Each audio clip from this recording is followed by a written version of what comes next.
Hi, this is Tim from Get on the Drums, and this is the lesson you've been waiting for.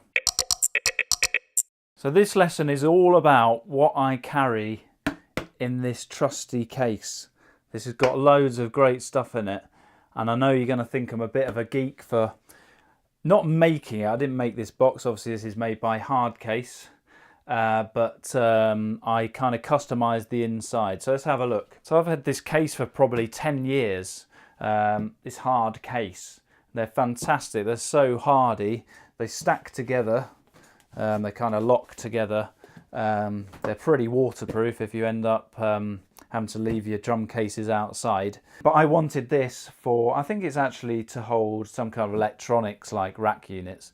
But I wanted to customize this so that it held all the little bits and pieces.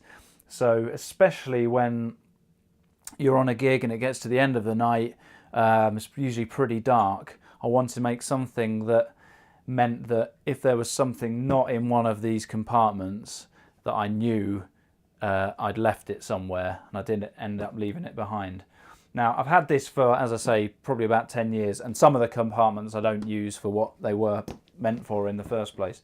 So I ended up buying this foam. I think there's a bottom layer and a top layer, and I remember spending an evening making this and cutting out different bits and pieces. So in the top layer I've got a Leatherman tool and the bits for it. That is really useful. Just now and again your bass drum pedal might sort of come undone a little bit, or you need a really small Allen key for something, or you need a pair of pliers because something's broken. It's not only me that use this, but it's other people in the band use it quite a lot as well. I think that used to be a diary, car key. I put my phone in there so I know where it is. I also use that, just turn it up the other way, and that can be used as a metronome if I'm counting something off that I'm not familiar with.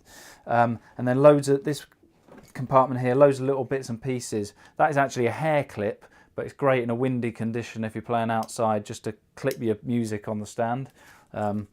These are, they're actually go on the bass drum. They're little dampening devices made by Evans. What else have I got? These are really cool if you haven't seen these. Instead of a wing nut on a cymbal, you use these plastic conversion kits, and you just press the little bits in there, and you just pop that straight on the top of your cymbal stand, so you don't have to unwind it. And usually in the dark you unwind it and the wing nut flies off somewhere, and you can't find it again. So these are really great. Just put those in, put it on, let them go, and that's it. You can still tighten them up and release them if you like to use that as a kind of dampening device on your cymbals. Spare cymbal felts, sort of bath chain. That's good to go around cymbals and make the cymbals sizzle. Quite like that now and again. So that's the top layer. The middle layer, as I say, some bits are missing. Got a shaky egg. Got that when I was on holiday. That's a really nice sound. Music stand light.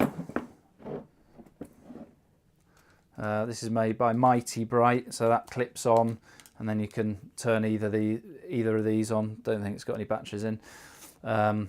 So that's useful to have. You never know. Usually I'm playing on a bright stage, so I don't really need it anymore. Bass drum beater, absolutely essential. I've gone to a gig without one of these, or what happened was a friend came round. I ended up lending it to him. He gave it back, but then I didn't put it back in this case. So before a gig, if I have a quick check for something missing, especially that is a killer if you haven't got a bass drum beater. Little things to convert headphones, so the big to small and the small to big. Drum key, absolutely essential.